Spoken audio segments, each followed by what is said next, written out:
Recognized some guys yesterday for their play. I thought, mentioned these guys offensively, honorable mention. We gave to Dan and Skipper and Brandon Allen, two guys played extremely well. I thought Brandon Allen probably played one of his better games since he's been here, just keeps getting better. But the MVP, we went to three guys. Sebastian Stratola, who had his first start of his career, was awesome. Just really, really impressed with what he continues to do. Jonathan Williams and Alex Collins, both those guys in their own right played extremely well, very patient in some of the blocking schemes. Some of those plays were a little bit of a delayed run, and to sort it out and then to make some yards after contact were huge. And our defensive scout MVP that went against them all week, Santos Ramirez, a young player in our program that we were going to play as a true freshman, unfortunately pulled a hammy but is back practicing full go, and we got a decision to make with him because he's a very, very good football player. Defensive honorable mention, Rohan Gaines, Brooks Ellis, and Tevin Mitchell. Tevin Mitchell coming in, I believe he had two of the first three pass breakups.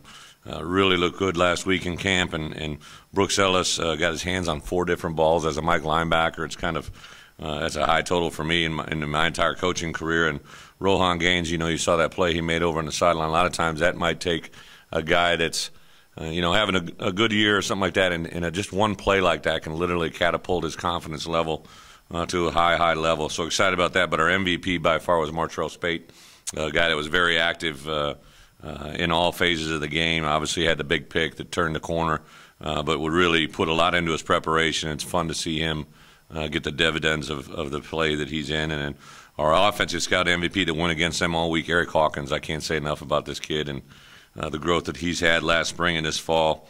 It helps us a little bit on the offensive side of the ball, but has been a great look team guy for us. Special teams honorable mention, John Henson, who again continues to be steady Eddie, and Carol Washington was great in a couple phases for us, but our MVP went to Alan D'Apollonio.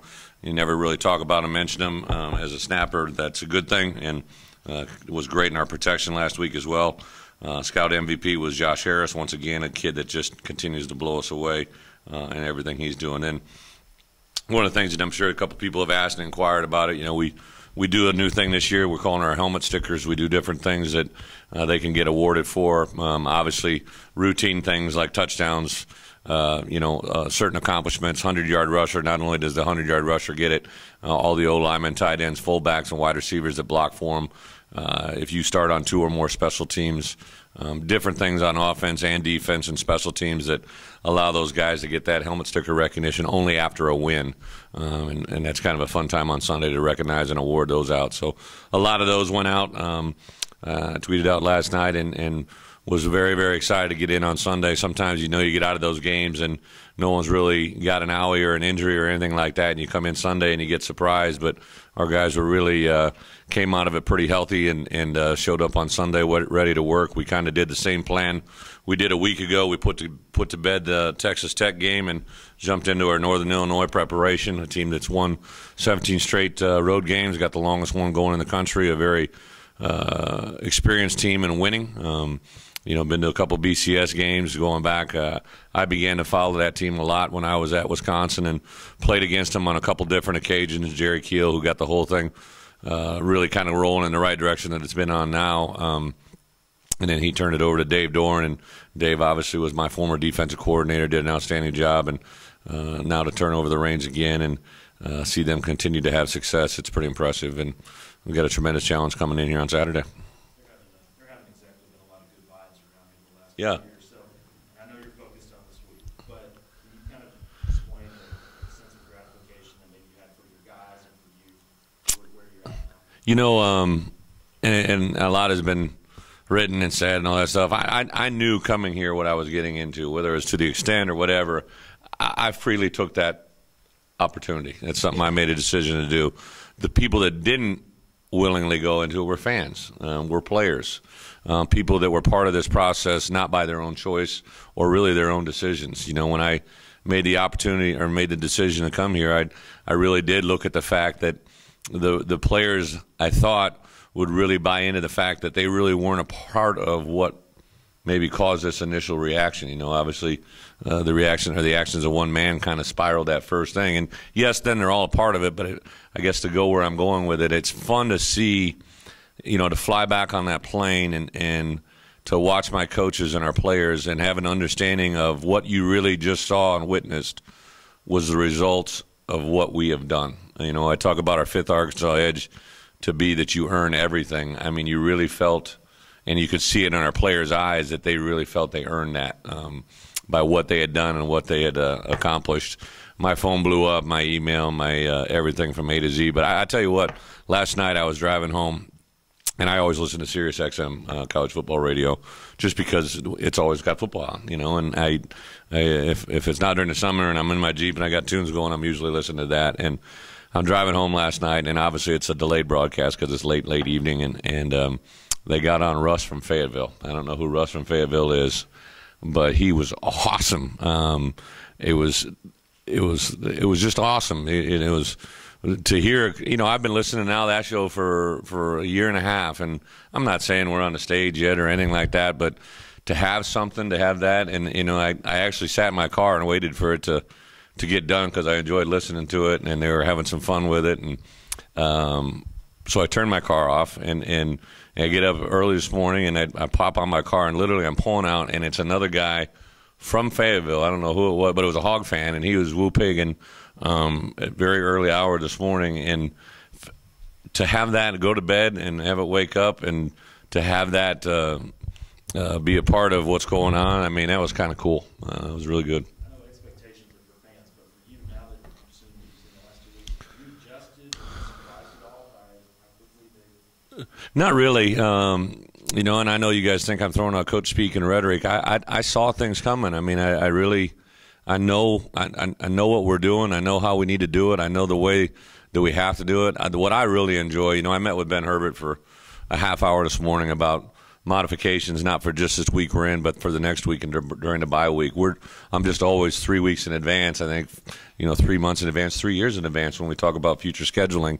That's the role that it's just what we have to do. So I don't probably get to enjoy it as much as anything. You know, Saturday night, my wife loves an Outback wedge salad and an ahi tuna appetizer. So we stopped at Outback. It was like 10:45, and I got to watch the end of the Florida game. And Mark's a good friend of mine. I'm friends with Will, and to watch college football at one of the greatest games I've seen so far this year. At the end of the game with 3 overtimes. That college football is fun. That's why everybody gets excited, and it's fun to be a part of it. The turnover on the punt, the turnover being in half, those are things Huge. you didn't really recover from last year. What does it say about the process that you're able to move on from that? He's sitting in our meetings. I think Sunday I said to our guys, we went through all those MVPs I just mentioned. I went through helmet stickers, and I'm going to tell you, I said the two things that showed me where this team is at and where we can go have nothing to do with an X's and O's. It has nothing to do with a play call directly. It has all to do with your responses to 2 different scenarios. To even kind of precurse that, if you think about the punt, how it happened, it came after a 3-and-out on the opening drive against Texas Tech. And 2 batted down balls by a first-time player on the season, Tevin Mitchell, who we didn't even know if was going to play or redshirt. He came to me one day. I know a lot of you guys wanted to write. He came to me one day and said, "I want a redshirt." You know, and I'm like, whoa. Let's rehab. Let's kind of continue to go and see where you go, and just kind of build him up. And all of a sudden, he started seeing some guys having fun. He's like, "Wait a minute, why do I want to miss that when I can do this?" And so we're coming off the field. You're 3-and-out. Everybody's high-fiving. I'm always at the line of scrimmage because I'm watching. I run punt, block, and return now. I took over that unit, so I'm watching to make sure we're all on side. And then, you know, the ball punted away, and you hear the crowd erupt because they see the ball's about right to hit. Well, the only person who doesn't know where the ball at is Jared Collins. And DJ has to work himself through it, but it was a great learning experience for all of us. It happened. I mean, it bounced. It hit our guy. There's corrections that we did to take place to make sure that doesn't happen again. We handled it a lot better from that point forward. But bottom line, our defense now goes out and gives up a score. Well, what's our offense do? They come out and score right away. I mean, they don't hesitate. They don't hit a glitch. They just go boom, boom, boom, boom, boom, score. Now what are we going to do? Now we take a situation, and at the end of the half, we're in the red zone. And we talk all the time about in the red zone, points are a premium. We got to, touchdowns, not field goals, but we have to get a field goal. There's no ifs, ands, or buts. We turn the ball over. It looked like, a morgue. Those offensive guys come off the sideline. I'd been on our coaches about snapping our guys out of it. I've been about our leaders. There was about a 2-second hesitation. I'm walking over to that sideline. All of a sudden, all my coaches like, boom, boom, boom, boom, boom. Hey, hey, hey, that's behind us, that's behind us. I see BA, I see some of our seniors and juniors get up. This ain't happening. We're in control of this game. This ain't happening. Our defense is going to get our ball back. They literally are spitting it out of their mouth, and Martrell Spate gets an interception. And, we gave him some heat on Saturday or Sunday because he couldn't get it in the end zone. But the best thing that happened probably was for him to get stopped on the 13-yard line, and then our offense had to go out there and punch it in. That was huge. And then a couple of those responses in the second half. I'm going to tell you, as a defensive coach, to be sitting on the sidelines for a 9 minutes and 10-second drive, that's a very refreshing feeling. So a lot of positive vibes.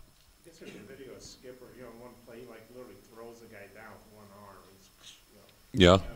Was that something you guys replayed? Wow, what did you think of that? I don't even. You talking about a club by play? Well, yeah. Yeah, he just kind of clubs a guy by. Yeah, like a draw inside or. Yeah. No, I know. I think I kind of know what play you're talking about. He was lined up, and the play was inside of him, and they were kind of running up the field, and we called a club by. But Skipper probably played his best game. That's why we mentioned him. He was good. I thought physically up front, those linemen began to feel their oats a little bit. By no means have we arrived, and we're going to see some better defenses coming up here, starting this weekend. So, but to have those guys experience some success, I thought him and Tretola brought a certain level of physicality. Sebastian especially did some things that in the second half he began to feel his oats a little bit. And that's 350 pounds running around, and Dan Skipper is a very, as we all know, a physical player. Bray Cook played extremely physical. Denver Kirkland, again, 3 weeks in a row, has played extremely good football. So Mitch Smothers and Frank Ragnow tag teamed at the center. I think Mitch got, Frank got like 28, almost 30 plays, and obviously Mitch took the rest. So there's some good things happening. You run it 68 times, of course. All the fans are going to ask. Can we throw it? I've been referring to it as the best kept secret in Fayetteville. I mean, I think. Statistically, I know the numbers may not be there on par with what appear just quantitative totals, but the percentage. I always look for efficiency. I don't really care about numbers. I love the fact we ran the ball 68 times, but if we didn't run the ball 68 times efficiently, we wouldn't have won the game. To me, the efficiency is the equation, and our passing efficiency is very, very good. It's one that can get better, but yeah, BA is throwing the ball, and the decisions even the third down play with Jay Will on the sideline, that was like 1, 2, 3, 4th option. To this point, in my opinion, the best play he's made as a college football player since I've been here is the third down play broke down, scrambled around, and ran in the end zone. Now, we don't reach the ball in the end zone. We run in the end zone, so he's got to work on that. But that was a passing play that broke down. And then the first down scramble when he came in and then hook slide, he did away with a front forward flip, which didn't work well for him a year ago. So this year he's going with a slide.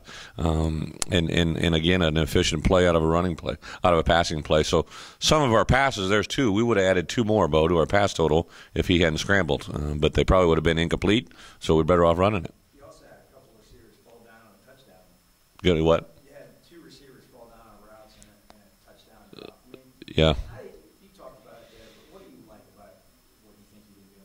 Well, I think our feeding, the thing that we really believe in and is the philosophy that our run game feeds the offensive pass action game, play action game. And it's a very hard thing. I remember Russell, like it was yesterday when he was with us and he got excited about playing our offense. But about midway through the year, he said, Coach, something I never had really thought of was, as well as we have been able to run the football, the box becomes cleaner for me to read. The reads that he was able to progress through, because before the snap, players have to, or defenses have to kind of tip their hand where they're going to help in the run game. And that's the same thing now. I think defensively, you kind of have to show what you're doing, and that allows that quarterback to have an effective pre-snap read.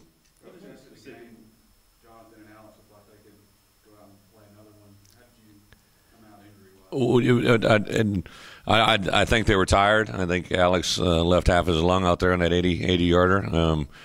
He wasn't. Usually he's one to have some post-game celebrations or as we saw last year in Little Rock.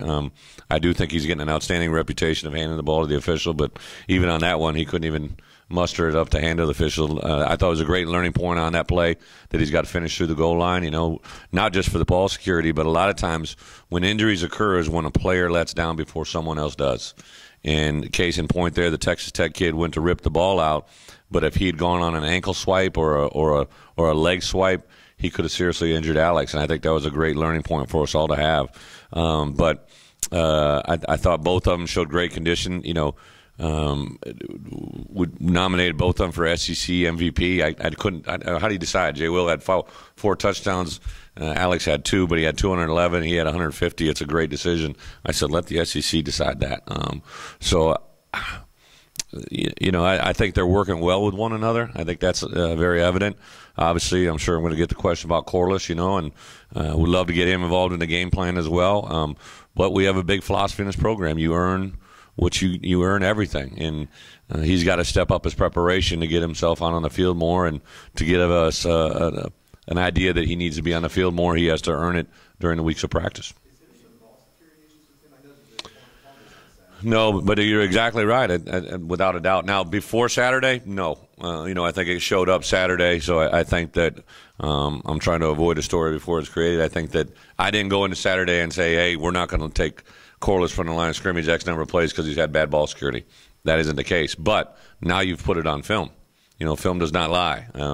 I've done an efficiently job of trying to lose some weight here in the first month, but when I watch the film on Saturday, I'm still larger than I need to be. So film does not lie. I need to make our players understand what they put on film, whether it's field goal protection, kickoff return, if it's a defensive tackle that gets stoned on an inside A-gap move. You've put it on film now. Your opponent sees it. If film does not lie. I would say it boils down to a couple of really good principles. First, they're very, very well coached. Not just saying that. I know several coaches on their staff. Several of them used to work for me.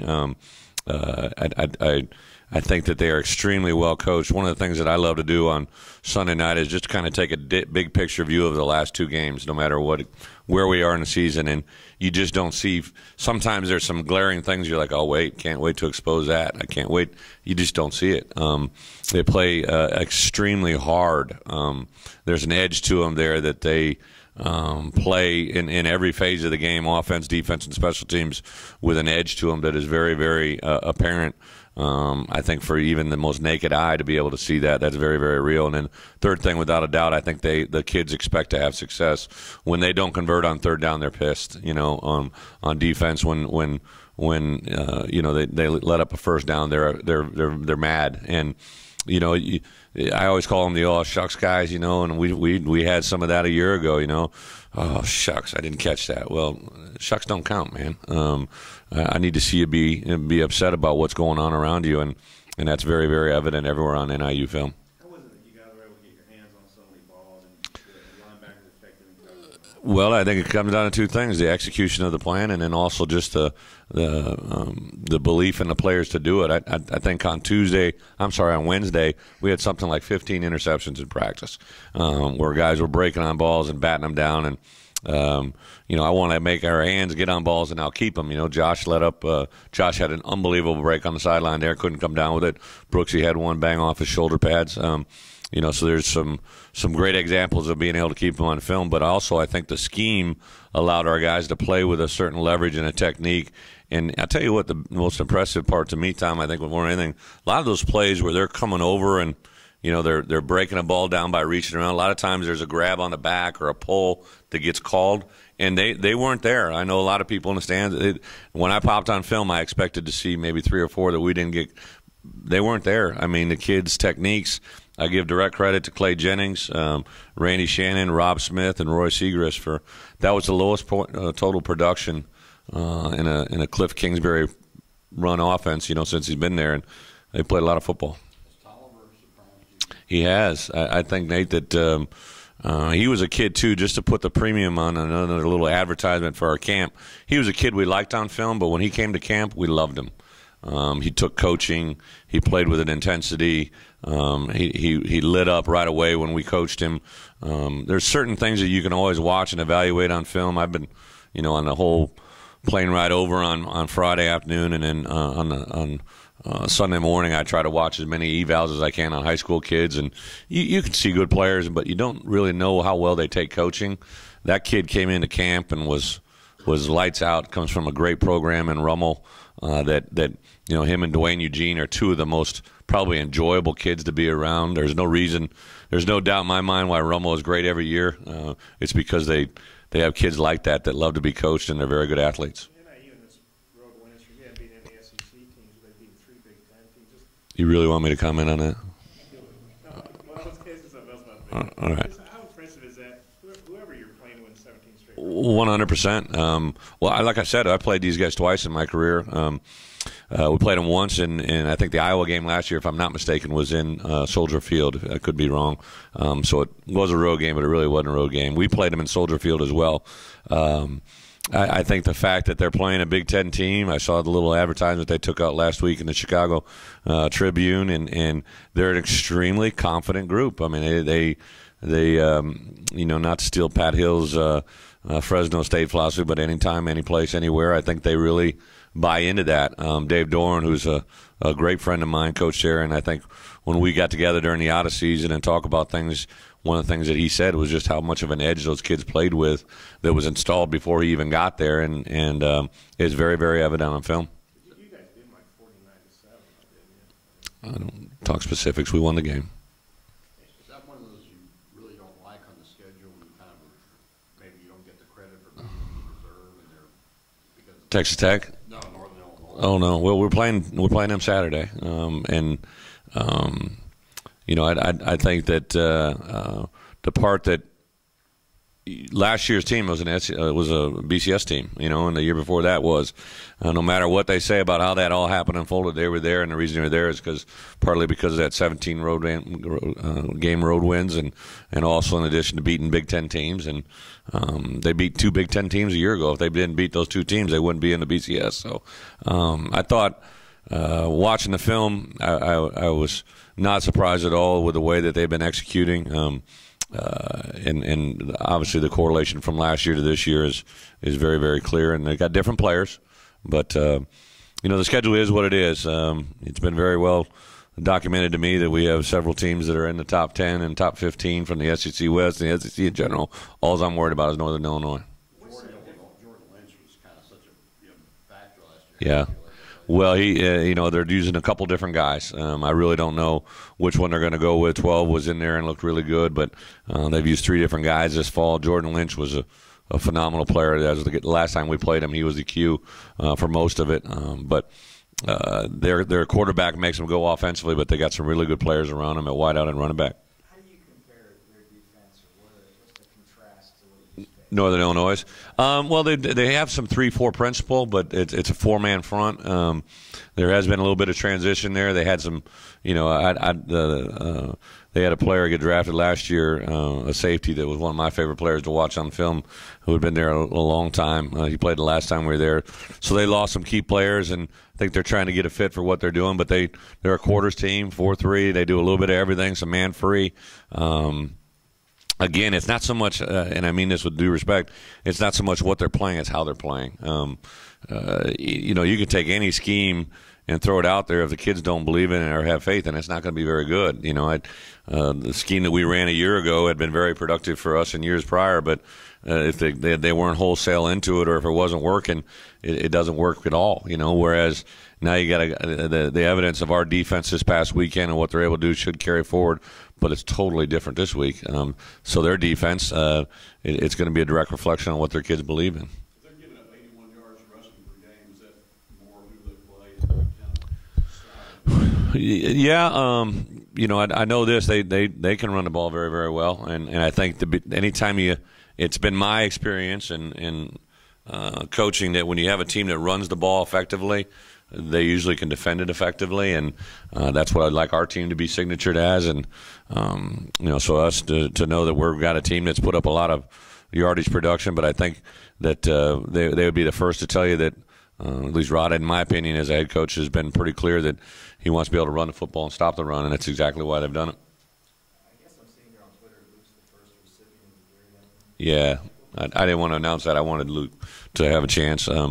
I was informed a couple weeks back that the Ekman family, obviously, after the tragedy, they had the intent of endowing a scholarship over the course of time, but because of the people involved and because of the love for their son, I think it's been done almost a year or two in advance, and they didn't want to be directly involved, from what I've been told, in deciding who it was. They kind of let a group of people, and Sharp had been was actually going to be moving in with Garrett prior to the tragedy that happened, and his parents and their parents had become very close. So I brought Luke in last Monday and told him that he was going to be nominated or being named as the first recipient of the Garrett Ekman, and it was cool to watch his reaction. So he's over there today in Little Rock. He is accepting an award. I think his mom and dad are actually going to be there too. And I think his girlfriend, not to give him any publicity, I think she's over there as well. He flew over there earlier today. He doesn't have any class on Monday, so he'll represent us, I think, in a great way over there, and a tremendous honor for him. In the long run, do you want to see more offensive balance? Without a doubt. No, I didn't. I think I'm being mislabeled. Okay, this goes way back to Wisconsin, all right? Before I was even coaching there was a guy by the name of Ron Dane. He ran the ball a lot. He was one of the leading rushers in college football. So when I took over for Coach Alvarez, everybody wanted me to be, Barry Alvarez, and wanted me to, find the next Ron Dane. Well, we effectively did that a lot, more than not. But our most productive teams, if you go back and look at the history of my coaching career, was when we had a balance between a 220, somewhere in that 200 to 220 yard rushing and throwing team. It's an incredible mark. I believe you win over 85% of college football games if you can get above 215 throwing and passing over the course of time. And if you just look at that statistic, it's something I really, really believe in. Now, I do believe this, Tom, for us to do what we did at Texas Tech, that was the formula. That was the formula that we needed to win on the road against an up-tempo offense that could score the way they could score. That formula isn't going to work this week. I mean, it's not in the deck of cards. I want to be able to, but it was kind of fun for me. Because we walked into a ready-made group of players, I had never had a chance to see or meet Keon Hatcher's father. Keon Hatcher, I knew before I even met his mom and dad. I knew he came from some type of great environment. And I saw his parents. I knew it had to be his dad. His dad, good-looking man over there at the side. So I walk up and introduce myself, and Keon said, "Coach, this is my dad." So I meet him, and he kind of said, "I said, we can't throw it." He goes, "Yeah, I'm hoping you can," or something like that, And I could take the smile and I could understand it. And Keon's thinking the same thing. So that day's coming. I really do think that, in practice we're not running the ball 68 times and throwing it 12 times or whatever it was. We're doing a balance that is probably even more lopsided towards the pass, just because we want to get extra work on it. But I'm very, very excited to see it come out when it does. I understand you're focused on NIU, but we got announced today that your A&M game's on CBS, and they could have had Georgia, Tennessee, they could have had South Carolina. What does that maybe say about the perception of the program by CBS and others that they want that game on? Well, I appreciate it. Actually, Zach just told me literally before I came down here that it was moved to 2:30. I didn't even know all that other detail. You know what I'm excited about? I'm excited to play Northern Illinois, but I'm not going to ignore the fact that we have made a big deal about going into Dallas Cowboy Stadium every year, playing Texas A&M. We recruit the Tex Hogs extremely hard. We knew this year we were guaranteed 2 games in Texas, one against Texas Tech, one against A&M. And I think the kids will be excited. I think it's awesome. I grew up a Cowboys fan, so to get a chance to go over there and play in a game is going to be like kind of a little maturation of something you believe you saw as a little kid. That's kind of cool. I was a Cowboys fan because my brother was a Dolphins fan, so that was really just a natural hate relationship. But I'm excited. No matter if it was 2:30, 6:30. My guess is it's going to be live, and what we do this weekend will probably make a big decision on how live that gets. What do you do to guard against the letdown after such an emotional celebration? With all due respect, Bo, we were excited. Don't get me wrong. I think they were more excited about being able to know they were rewarded for their work. The win was awesome and all that stuff. there's a little thing that happened. I'm sure you all noticed it, but I'm doing it. It took forever for us to cut away and be able to do my TV interview thing. I just want to go hug my kids, and all of a sudden they all just started moving in front of me. Well, they went over to the section and honored our hogs that were there, the fans. And I didn't tell them to do that. I didn't ask them to do that. They just did it, and that said a lot to me about our kids just wanting to have some success. And for me to be able to get done with you guys, go take a cold shower, it was like freezing cold. It was great. They had the heater on the locker room, but we couldn't get hot water, so I figured that one out. But I think the part that was awesome is the kids just had a chance to enjoy it.